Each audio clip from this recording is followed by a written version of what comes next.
Assalamualaikum warahmatullahi wabarakatuh. Selamat datang kembali teman-teman di channel Problem Catur. Semoga kita semua diberikan kesehatan dan rizki yang melimpah oleh Allah Subhanahu wa taala. Amin. Baik teman-teman, kali ini saya akan memainkan pembukaan Gambit Raja dan dimenangkan oleh Hitam. Yang mana ini dimainkan oleh Grandmaster terbaru di 2021 kemarin. Siapa dia? Adalah Ian Nepomniachtchi melawan Levon Aronian yang megang buah hitam teman-teman. Dimulai dari E4, E5, F4. Pembukaan Gambit Raja dimulai dan diterima oleh Levon. Gajah C4, kuda F6.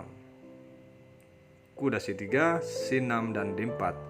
D5 langsung. Setelah menantang pertukaran paksa ini teman-teman, diterima dengan pion kali pion dan gajah ke B3. Gajah ke D6, kuda G ke E2. Gajah G4 dan menteri ke D3. Jelas dari sini pembukaan Gambit Raja yang dimainkan oleh Levon Aronian yang menangkisnya ini teman-teman cukup kesulitan untuk serangannya, sudah patah dari putih. Di sini langsung rokade. Putih rokade dan F3. Setelah dipaksa untuk pertukaran ini teman-teman, diterima dan gajah ke H3, benteng ke F2, kuda B ke D7. Dilanjutkan dengan gajah G5 dengan mengepin kuda ini teman-teman, menteri ke B6. Melepaskan pin tersebut dengan bermaksud pengembangan benteng yang di A8 dari hitam. F4. Gajah ke G4 dan dilanjutkan dengan benteng ke G2.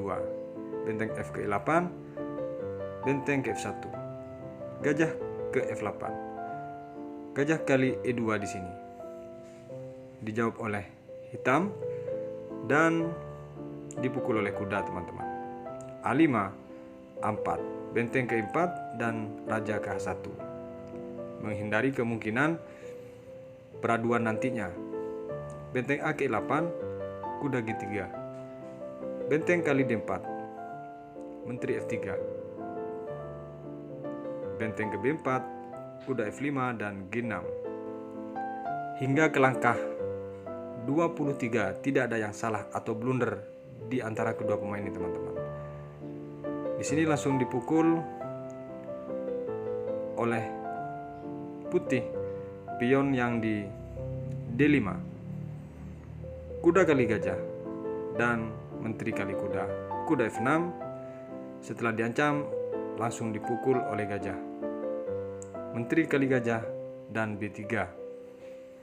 Setelah B3 nih teman-teman, raja ke H8, menghindari terlebih dahulu. Kuda G3 di sini karena sudah tidak terpin lagi, kudanya langsung kabur dia, benteng kali F4. Setelah menantang pertukaran di sini teman-teman, diterima. Menteri kali benteng, menteri kali pion, gajah ke D6. Jelas tajamnya gajah D6 ini adalah ancaman checkmate ketika lengah sedikit dari putih. Susah untuk dibendung teman-teman. Menteri ke C3 sekaligus cek F6 dan raja ke G1. Gajah ke B4. Di sini langsung kuda ke 2. Adalah sama-sama mengancam nih tujuannya teman-teman. Dilanjutkan dengan menteri ke H4. Setelah menteri ini ke H4 teman-teman, dilanjutkan oleh langkah putih menteri G3 teman-teman. Jika di sini benteng G4 itu mustahil karena pasti dipukul. Setelah dipukul oleh pion, maka di sini dipastikan sudah unggul nantinya dari hitam. Karena pion ini akan dicicil satu-satu untuk dimakan. Kembali ke posisi di saat menteri H4. Langkah partai menteri ke G3. Gajah ke C5 cek, raja F1 dan menteri ke E4. Menolak untuk pertukaran tersebut teman-teman. Menteri ke F4. Lagi-lagi mencoba memaksa pertukaran di sini. Menteri kali C2 dan membiarkan pion yang di F6 teman-teman. Namun ini sudah diperhitungkan oleh Levon Aronian. Jika di sini menteri memukul cek, maka raja kegelapan dan masalahnya tidak ada lagi cek. Langkah terbaik di posisi ini untuk menghindari checkmate dari putih adalah menggeser benteng. Ketika F2 tentu harus dipukul. Ketika dipukul oleh menteri, D1. Ini pilihannya boleh lari atau boleh bergeser. Ketika di sini menteri menutup, maka dipastikan menteri akan hilang, teman-teman. Baik, kembali ke posisi di saat menteri memukul pion C2 ini. Langkah Ian Nepomniachtchi di sini, teman-teman, menteri ke C1. Lagi-lagi mengajak pertukaran atau menyederhanakan permainan.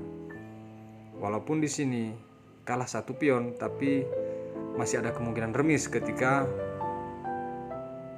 peraduan atau menteri ini dimakan oleh hitam. Menteri F5 menolak untuk peraduan. Menteri F4 lagi-lagi dipaksa diadu dan menteri ke D3. Sekarang tidak ada tempat untuk dari putih ini mengadu, teman-teman. Boleh dia memukul pion, tapi ancamannya lagi-lagi checkmate. Langkah partai dimainkan oleh putih. Di sini menteri langsung ke G3, teman-teman. Menutup ruang untuk kemungkinan cek dan sekaligus menantang peraduan lagi-lagi. Menteri ke B1 di sini. Di sini boleh untuk ditutup. Langkah partai memang ditutup dengan menteri karena tidak ada pilihan, teman-teman. Dan setelah ditutup dengan menteri, sekarang jebakan itu yang membuat dari putih menyerah. Dari pembukaan gambit raja ini, satu langkah dijalankan oleh Levon Aronian dengan menteri ke F5. Di partai, teman-teman, ini menyerah. Dan di sini ada kemungkinan langkah terbaik. Kenapa dia menyerah? Mari kita analisa. Pertama, jika menteri ke F2 itu mustahil karena pasti dipukul dan ini dipastikan unggul dari hitam. Baik, kembali ke posisi. Di saat cek ini tidak ada pilihan untuk raja bergerak kecuali ditutup apakah benteng atau menteri. Raja tidak bisa bergeser. Jika ditutup dengan kuda, maka dia harus kehilangan menteri, teman-teman. Bagaimana jika ditutup dengan benteng ke F2? Akan datang di sini cek dengan mukul pion H3. Dan di sini jika ditutup dengan benteng, jelas di sini H1, ancamannya adalah checkmate juga. Setelah di sini ditutup dengan kuda, kalau dengan benteng itu pun pasti dipukul. Tidak mungkin ada perlawanan karena kuda tidak berani membuka karena diterpin oleh benteng ini, teman-teman. Ketika di sini ditutup dengan kuda, sama aja, tetap dipukul oleh hitam. Baik, bagaimana jika di posisi menteri ini memukul, raja bergeser ke G1, maka akan datang benteng ke E4. Persiapan untuk checkmate juga. Benteng tidak bisa bergerak, di sini hanya kuda atau menteri. Ketika dia menteri ke C3, lagi-lagi mencoba mengadu, teman-teman. Maka di sini datang G4 cek. Kuda G3 dilanjutkan dengan dipukul. Tentu di sini dipaksa untuk menyerah. Karena apakah kalau ditutup dengan benteng itu tidak mungkin, satu-satunya hanya ditutup atau dipukul dengan menteri. Dan mustahil untuk dilanjutkan, teman-teman. Makanya di posisi raja dicek oleh Levon Aronian, menteri F5, Ian Nepomniachtchi langsung menyerah, teman-teman. Inilah pembukaan terbaru dari Grandmaster untuk gambit raja yang diterima, teman-teman. Semoga bermanfaat. Wassalamualaikum warahmatullahi wabarakatuh.